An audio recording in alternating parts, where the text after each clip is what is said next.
하나님의 귀한 은혜와 은총이 우리 안에 가득하시기를 예수님의 이름으로 축원합니다. 이 마음으로요, 앞뒤 옆에 계신 분들과 함께 가장 밝은 웃음으로 잠자러 오셨습니다, 큰 은혜 받으시기 바랍니다라고 인사하겠습니다. 잠자러 오셨습니다, 큰 은혜 받으시기 바랍니다. 잠자러 오셨습니다, 큰 은혜 받으시기 바랍니다. 이제 서로를 보시고요, 이쪽은 저쪽을, 저쪽은 이쪽을, 그리고 영상으로 예배 드리신 분들과 함께 손 흔들며 인사하겠습니다. 잠자러 오셨습니다, 큰 은혜 받으시기 바랍니다. 잠자러 오셨습니다, 큰 은혜 받으시기 바랍니다.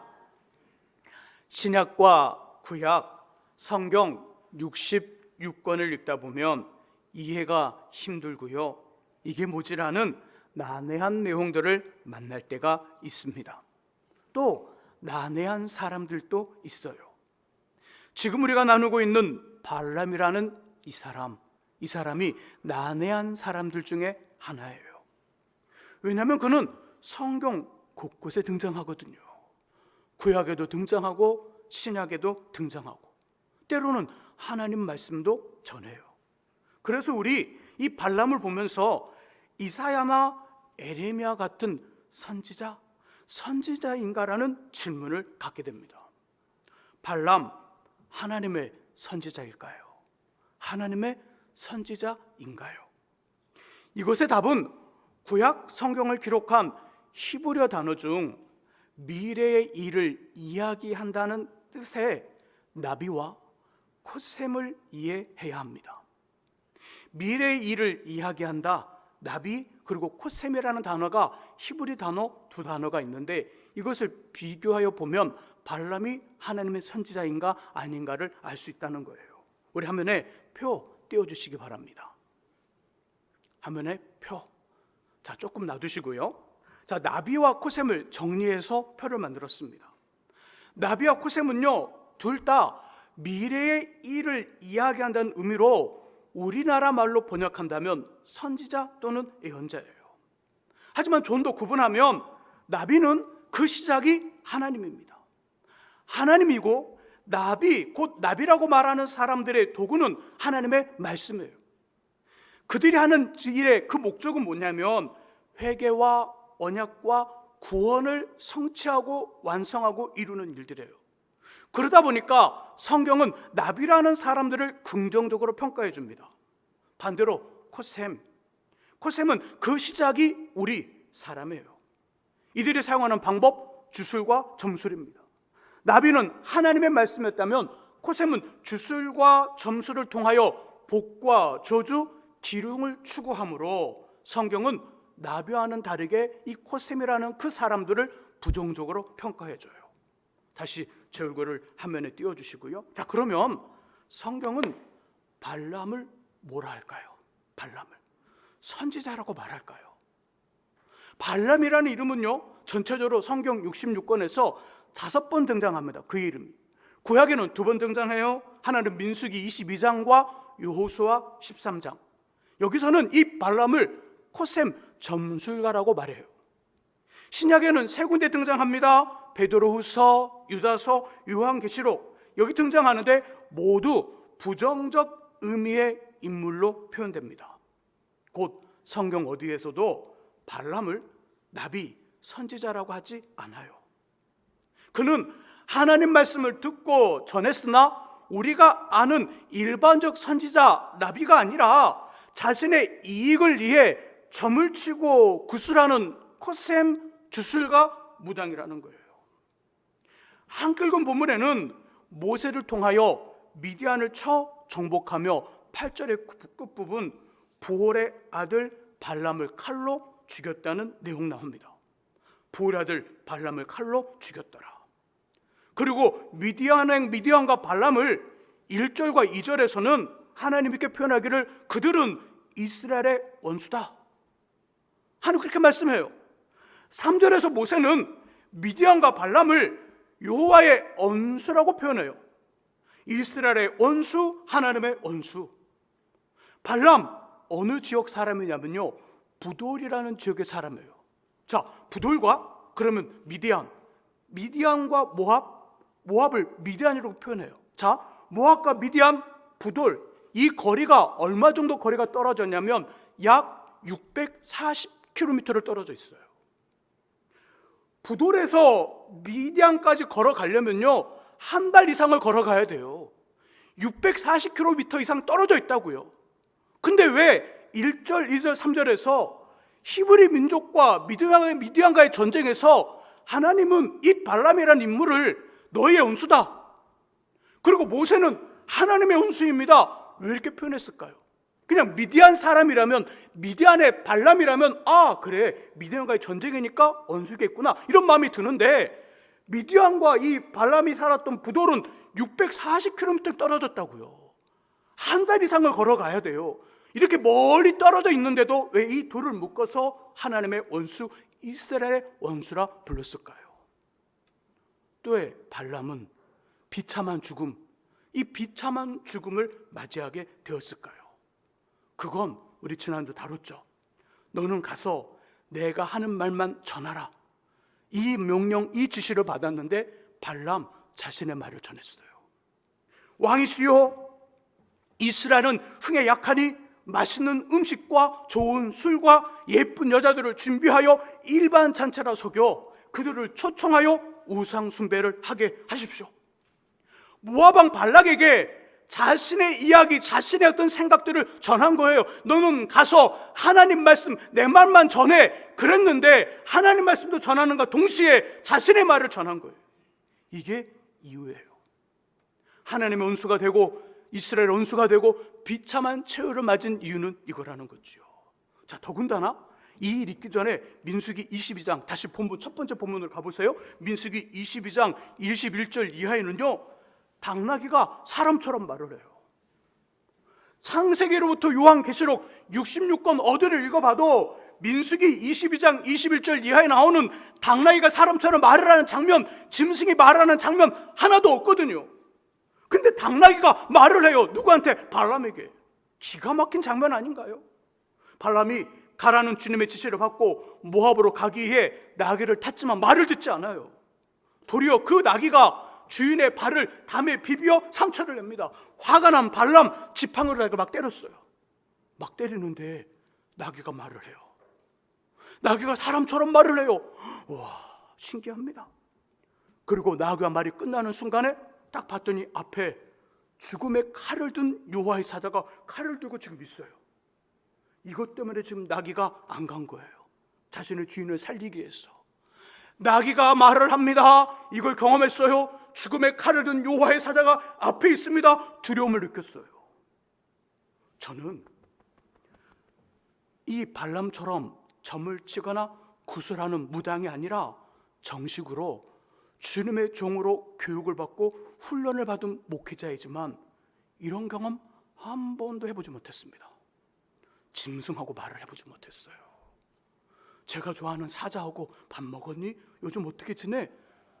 제가 그 에버랜드에 가서 물어봐도요, 에버랜드는 답을 하는데 사자는 답을 하지 않아요. 한 번도 짐승하고 말을 해본 적이 없어요. 새벽 예배 올 때 주님의 사자가 딱 횃불을 들고 야 나를 따르라, 어둡지? 이런 경험 해보지 못했다는 거예요. 교회 들어와 불을 켜서 전등의 제기를 인도하지만 하나님의 그 불이 딱 따라와, 이런 거 해보지 않았다는 거예요. 여러분 어떠세요? 짐승과 얘기해 본 적 있으세요? 없죠. 죽음의 칼을 든 이 여호와의 사자를 본 적 있어요? 없어요. 근데 발람은 직업이 뭐라고요? 점술가, 무당이란 말이에요. 자신의 사람들에게 하나님 그런 거 경험하지 않게 하시는데 점술가이고 구슬하는 무당은 이 발람에게는 그런 경험들, 매우 독특하고 특별한 일을 주셨어요. 이유가 뭘까요? 왜 하나님이 발람에게는 이런 특혜를 주시는 걸까요? 민수기 25장 35절에 그 답이 있어요. 하나님 왜 이렇게 하시는지 35장 35절 말씀, 22장 35절의 말씀 같이 한번 읽어봅니다. 읽습니다. 여호와의 사자가 발람에게 이르되 함께 가라, 내가 내게 이르는 말만 말할지니라. 발람이 발락의 귀족들과 함께 가니라. 아멘. 뭐라고요? 왜 이렇게 하셨다고요? 35절의 말씀 속에 보니까 함께 가라, 그런데 내가 하는 말만 해. 이 말 처음 들어보세요?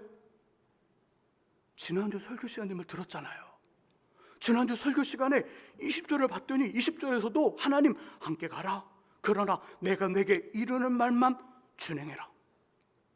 지난주 봤던 20절은 모압 발락의 초청에 이 발람이 갈까 말까를 갈등하는 출발하기 전에 말씀했어요. 35절은요, 출발하기 전인가요? 출발해서 가는 도중인가요? 가는 도중이에요. 아직 발락을 만나진 않았어요. 20절은 발락이 초청했을 때 갈까 말까를 고민하고 갈등하는 이 출발하기 전에 말씀이 20절 가라. 그러나 내가 하는 말만 준행하라. 그리고 35절은 지금 발락에게 가는 도중, 출발해서 가는 도중에 하나님 또 말씀하는 거예요. 가라. 그런데 내가 하는 말만 해. 이 말이에요. 평생 자신의 말에 철저히 순종했던 나귀가 말을 듣지 않아요. 사람처럼 말을 합니다. 죽음의 칼을 든 여호와의 사자를 만나게 된 이유는 다른 말 안 돼. 다른 말 했담. 죽음의 칼을 든 여호와의 사자에게 너 그 칼에 죽는다. 그 말을 하는 거예요. 그 하나님의 죄 확인 때문에 믿음의 성도된 우리에게 특별하게 보여주지 아니하는 이 일, 사람이 짐승이 사람처럼 말을 하고 하늘의 사자, 칼을 든 하늘의 사자를 보게 되는 이 특별한 일을 무당이며 점술가인 이 발람에게 하나님 보여주신 거예요. 이런 일을 경험했는데도 결국 발람 실패해요? 실패하지 않아요? 실패해요. 이런 일을 보게 했는데도, 이런 특별한 일을 보게 했는데도 주님의 지시를 따르지 못하고 실패하여서 하나님과 이스라엘의 원수가 되어 비참한 죽음을 맞이합니다. 그 원인을 신약 성경의 사도 베드로와 유다 선생님은 이렇게 말해줘요. 자, 우리 먼저 베드로서 2장 15절과 16절 그 원인이 나오는데요, 한면에 한번 띄워줘 보세요. 자, 그 원인이 뭘까를 집중해서 2장 15절과 16절의 말씀 같이 한번 읽어봅니다. 읽습니다. 그들이 바른 길을 떠나 미혹되어 부올의 아들 발람의 길을 따르는도다. 그는 불의의 삭스 사랑하다가 자기의 불법으로 말미암아 책망을 받되 말하지 못하는 나귀가 사람의 소리로 말하여 이 선지자의 미튼 행동을 저지하였느니라. 아멘. 자, 베드로후서 2장 15절과 16절의 말씀 화면에 계속 띄워주시고요. 보니까 발람이 실패한 이유가 뭐예요? 뭘 사랑했다고요? 뭘 사랑했어요? 15절 그 표현 그대로. 15절. 예. 뭘 사랑했더라? 불의 삭스 사랑했대요. 그래, 불의 삭스 사랑했더라. 불의 삭스 사랑해서 이 사람은 실패한 거예요. 의롭지 못한 싹. 자, 기억하세요. 자, 유다서는 뭐라고 표현할까요? 유다서 1장 11절 말씀, 1장 11절 말씀 같이 한번 실패한 발람의 이유에 동일하게 집중해서 1장 11절 같이 한번 읽어봅니다. 읽습니다. 화 있을진저 이 사람들이여 가인의 길에 행하였으며 삭스를 이하여 발람의 어그러진 길로 몰려갔으며 고라의 폐역을 따라 멸망을 받았도다. 아멘. 자, 유다도 발람이 실패한 이유를 뭐라고 표현해줘요? 무엇을 위하여? 삭스를 위하여. 삭스를 위하여. 베드로 선생님, 발람이 실패한 이유는 불의 삭, 의롭지 못한 삭, 바르지 못한 삭을 사랑했다. 유다도 말하기를 그는 삭스를 위하여 발람이 갔더라. 곧 그 발람의 마음속에 하나님이 특별한 걸 보여주셨는데도, 정말 제약인을 했는데도 실패한 이유는 그 안에 뭐에 대한 마음이 있었다는 거예요?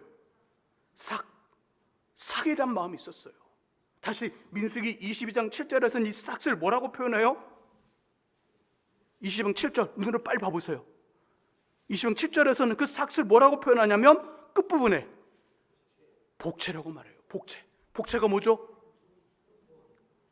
복채가 돈이라고 하면 돈이겠지만, 우리 모든 성도들 한 번도 가본 적이 없으시군요. 정말 최고예요. 복채가 뭐예요? 그죠? 예. 점치는 분한테 돈 내고 뭔가 듣잖아요. 그거잖아요. 그거. 그게 삭스잖아요. 그 삭스 사랑하다가 그 복채 때문에 이 발람이 실패했다는 말을 해줘요. 자, 근데요, 그 마음에, 이 발람의 마음 속에 복채, 그 삭에 대한 마음, 욕심이 있어서 실패했는데요, 민수기 22장 1절에서 쫙 밑에 이야기 그 초반에 보면 이 발람은 탐욕의 사람으로 본문에도 등장해요. 자, 12절 눈으로 봐보세요. 자신을 데리러 온 발락의 신하들에게 첫 번째로 하나님의 지시가 있어요. 12절. 자, 우리 20절과 35절은 가라 말씀하셨는데 원래 주님이 말씀하신 이야기는 12절이에요. 자, 원래 12절 눈으로 쫙 보니까 하나님 뭐라고 그랬어요? 발람에게 가라? 가지 말라? 가지 말랬어요. 가지 마라. 하나님이 발람에게 이르시되 너는 그들과 함께 가지 말라. 그 백성을 저주하지도 말라. 가지 말라고 그랬다면 가지 말라. 그래도 13절에 예물을 가지고 온 발락의 신하들을 돌로 보내요. 여기까지 좋아요. 근데 19절을 보니까 두 번째 자신을 찾아온 발락의 신하들에게 어떻게 되는 거예요? 어떻게 되는 거예요? 다시 찾아온 발락의 신하들에게 그럼 당연히 뭘 고민하세요? 그냥 가라고 그래야지. 이미 답이 나왔잖아요. 12절에서 하나님 발람아 가지마, 가면 안 돼, 가지마 말씀하셨잖아요. 근데 두 번째 발락의 신들이 찾아왔어요. 그럼 뭐라고 말해야 되는 거예요? 19절에 오니까 이 밤에 자세요. 하나님이 다른 말 하실 수 있어요. 그리고 잘해요. 이러면 돼요? 안 돼요? 어떻게 해야 되는 거예요? 이쪽 왜 아무 말도 안 하세요? 돌려보내야 되는 거예요. 그냥 가라고 해야 되는 거예요. 돌려보내야 되는 거예요. 돌려보내야 돼요. 근데 왜 돌려보지 않았을까요? 왜 안 돌려보냈죠? 이 안에 뭐가 있거든요. 지금 이 안에 뭐가 있거든요. 15절, 16절, 17절에 이 안에 있는 발람 안에 있는 이것들을 말해줘요. 이렇게 말합니다. 제가 한번 읽어볼게요. 발락이 다시 그들보다 더 높은 귀족들을 더 많이 보내매 그들이 발람에게로 나아가사 그에게 이르되 십보려될 발락의 말씀에 청컨대 아무 것에도 거리끼지 말고 내게로 오라. 내가 그대를 높여 크게 존귀케 하고 그대가 내게 말하는 것은 무엇이든지 시행하리니 와라. 그렇게 말해줘요. 자, 15절, 16절, 17절의 말씀 속에 보니까 지금 발람 안에 다른 일이 아니에요. 이미 12절에 답을 찾았어요. 답을 들었어요. 동일한 일을 다시 하나님께 묻는 이유는 그 15절, 16, 17절에 더 높은 사람과 첫 번째 왔던 사람보다 더 높은 발락의 신하, 왕의 신하가 왔던 거예요. 더 많은 재물과 더 존귀한 자리와 더 화려한 권세, 권력에 대한 욕심이 발람 안에 있었다는 거예요. 그래서 돌려보내 못한 거예요. 이미 답은 듣고 있어요. 이미 알고 있어요. 가야 돼요. 돌려보내야 되는 거예요. 근데 두 번째 찾아왔다고 지금 안 돌려보내요. 그 안에 욕심 때문에 그래요. 야고보 선생님, 우리 안에 욕심이 커지면 그 욕심이 뭐가 된다고 그랬죠? 죄가 되고 그 죄는 결국 무엇을 가져온다고요? 사망. 욕심이 잉태한즉 죄를 낳고 죄는 사망을 낳느니라. 발람 안에 지금 그것이 있었다는 거예요. 그래서 사도 바울 선생님은 매일 날마다 그 욕심을 십자가에 못 박아 죽입니다. 나는 날마다 죽습니다라고 표현한 거예요. 저는 우리 교회로 처음 담임 목사로 올 때 제 안에 갈등이 많았어요. 그때 제가 처음 우리 교회 올 때 우리 교회 형편이 참 안 좋았잖아요. 어떻게 될까 갈등하고 있을 때 하나님 제 안에 성경을 읽으면서 학개서 말씀 읽으면서 3가지 약속을 주셨어요. 내가 너와 함께 할 것이니까 가라. 내가 너에게 복을 줄 것이니까 가라. 그래서 이전보다 더 큰 영광을 줄 것이니까 가라. 그 말씀을 들으면서 결단을 하고 왔어요.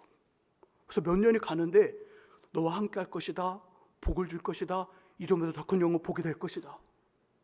그러면 제 안에 어떤 마음이 들까요? 이전보다 더 큰 영광을 줄 것이다 그랬으니까 와서 어떻게 이 교회가 어떻게 돼야 되는 거예요? 수적으로 쑥 커지고 재정으로 쑥 올라가서 부목사님 한 대여섯 명 딱 있고, 그죠? 교육전사님, 일반 전사님 쫙 있고, 여자 신방사님 딱 있고, 그게 딱 돼야 되는 거예요. 앞에 있는 건물 사고, 그래서 딱 붙여갖고 교회 딱 다시 만들고, 막 그래야 되는 거예요, 그죠? 그래 이전보다 더 큰 영광 보게 될 거니까. 근데 그게 안 되는 거예요. 그렇게 안 되는 거예요. 그러니까 제 안에 힘들까 안 힘들까요? 힘들어요. 그래서 날 머리카락도 안 나더라고요. 그러니까 분명히 나야 될 머리카락인데 빠지게만 하지 안 올라오는 거예요. 그 어떤 힘든 마음 때문에 스트레스 많이 받고 정말 죽을 것 같았어요. 그 마음이 딱 들잖아요. 왜 그렇게 안 되지? 그러면 먹었던 것도 안 내려가요. 몸은 피곤한데 잠이 안 들어요. 혹시 여러분들 그런 경험들 해보세요? 막 재미가 없는 거예요. 재미가 없는 거예요. TV 드라마 막 웃고 막 런닝맨 뛰어다니는데 미쳤구나. 쟤도 왜 뛰어다니니 밥 먹고? 막 그런 마음이 드는 거예요. 엄청 그죠? 이걸 우울한 마음이라고 그러죠. 그러다가 어느 순간에 어느 때가 되었을 때 이렇게 해서는 안 되겠다. 이러면 아닌 것 같은데 이러면서 제 안에 어떤 마음이 들기 시작했냐면 이런 마음이 들었어요. 맞아. 하나님이 함께 하시고 하나님께서 복을 주시고 이 중에도 더 큰 영광을 보게 될 것이다. 3가지 약속 주셨는데 이 약속, 이 중보다 더 큰 영광을 제가 보게 된다면 어떨까요? 제가 너무너무 좋겠죠. 그러면 좋겠습니다, 하나님. 반면에 또 반대로 혹시 저 말고 제 후임자, 제 나이가 다 되어 은퇴한 다음 후임 목사님이 오셔서 그걸 누린다면 저는 그 일을 위해서 흙을 고르고 흙을 다지며 씨를 뿌린 다음 그래서 싹이 막 올라오는 걸 보면서 제 나이가 다 차 은퇴했어요. 근데 후임 목사님 딱 와서 그냥 뭐 하지도 않았는데 막 씨 뿌린 것이 막 올라와 걷어들여서 막 이전보다 더 큰 영광을 봐. 예전에는 그랬다면 제 속이 아마 뒤집힐 거예요. 혹시 그렇게 된다 할지라도 감사합니다. 왜? 하나님의 이 일에, 하나님의 계획하신 이 일에 제가 어떻게 된 거예요? 쓰임을 받았고 이 일에 제가 기쁘게 순종했으니 이것도 감사합니다. 왜 앞말에는 아멘 하라고 뒷말에는 더 크게 감사 아멘 하세요? 제때 누르기면 좋겠습니다. 그때 아멘 한마디도 안 하다가 후임 목사님 누릴 수 있습니다. 그러니까 아멘 하면 이거 뭐 어떡하자는 거예요? 너무 하시는 거 아니에요? 예. 이러니까 제 마음이 편안할까요? 급해질까요? 편안해져요. 너무 편안해지는 거예요. 숨이 쉬어질까요? 숨이 막힐까요? 쉬어져요. 여유가 생길까요? 아니면 여유가 생기지 않을까요? 여유가 생겨요. 제가 누리면 감사하지만 너무 감사하겠습니다. 하지만 제 후임자가 그렇게 된다 할지라도 저는 이 일에 쓰임을 받았고 이 일에 기쁘게 순종했으니 이것도 감사합니다. 이 마음을 가지니까 평안해지고 숨이 쉬어지고 여유가 생기더라는 거예요. 어떻게 마음 가졌을까요? 어떻게? 제 안에 하나님의 약속과는 다르게 자리 잡고 있었던 세상적 야망으로 꽉 찬 욕심을 십자가에 못 박아 내려놓으니까 되더라는 거예요. 하나님의 약속과는 별개, 하나님의 약속은 있는데 이 약속으로 비롯된 제 안에 세상적이고 야망에 가득 찬 욕심, 그 약속을 보면서 제 안에 야망으로 가득 찬 욕심이 제 안에 생기면서 그 야망으로 같은 욕심이 채워지지 않으니까 저는 막 괴롭혔다는 거예요. 넌 늦어, 너는 실패다, 너는 못해, 너는 바보야, 이런 어떤 마음을 가지면서 매우 힘들었는데 이 마음의 욕심을 딱 내려놓으니까 맞아, 누려도 감사, 누리지 못하고 제 후임자가 누려도 더 감사. 이 욕심을 내려놓으니까 되더라는 거예요. 여러분은 어떠세요?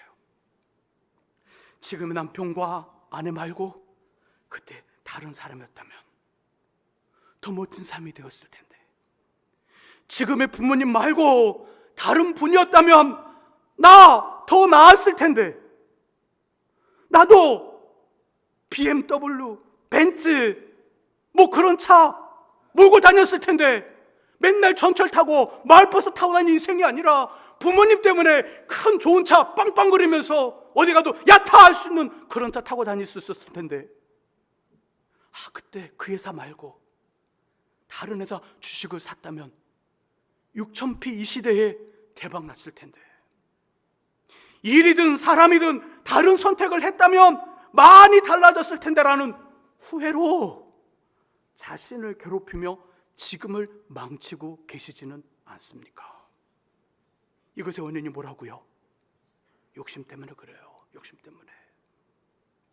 욕심으로 여러분들을 괴롭히지 마세요. 욕심으로.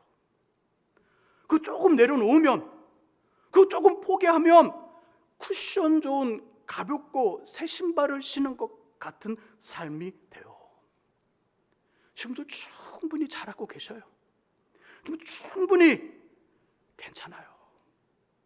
욕심은요, 정말 무섭게 욕심은 과거에 남편과 아내로 아름다운 가정을 꾸미고 행복한 가정을 만들기 위한 최선, 초보 엄마와 아빠로서 멋진 아이로 성장시키고자 하는 수고, 좀 더 나은 삶을 위해 젊음을 불태웠던 열정의 좋은 기억들을 욕심은 다 잊어버리게 합니다. 우리 과거를 조금만 생각해 보세요. 기억을 조금만 생각해 보세요. 우리 처음 남편과 아내를 만나 행복한 삶을 살기 위해서 노력하셨죠? 목사님, 전 처음부터 꽝이었어요. 이랬나요? 노력하셨잖아요. 한 번도 경험해보지 못했던 아이가 태어나면서 그 아이를 정말 남부럽지 않게 키우기 위해서 얼마나 수고했어요. 수고하셨죠? 맞아요. 좀 더 괜찮은 삶을 위해서 정말 낮과 밤을 가리지 않고 뛰었잖아요. 근데 욕심은 이런 수고와 최선을 다 잊어버리게 한다는 거예요. 다 잊어버리게 하고 오늘을 실수하게 만들어요. 그러면 내일은 어떻게 될까요? 내일은 후회하는 거예요. 멋진 기억, 멋진 추억, 아름다운 과거의 모든 것들을 욕심이 다 앗아가 버립니다. 다 잊어버리고 아예 없는 것처럼 만들어버려요. 황폐야. 그래서 부부관계가 황폐화되고 부모와 자식 간이 사막이 되고 우리 인생에 남은 건 뾰족뾰족한 가시밖에 없게 만드는 거예요. 그럼 오늘 실수하게 합니다. 그리고 내일을 후회하게 만들어요. 작은 욕심 때문에 주일 예배를 지키지 못하고요. 작은 욕심 때문에 제대로 된 11조 생활도 못하며, 작은 욕심 때문에 차 한 잔 사지 못하는 인색한 사람, 젊은 발이 성도가 됩니다.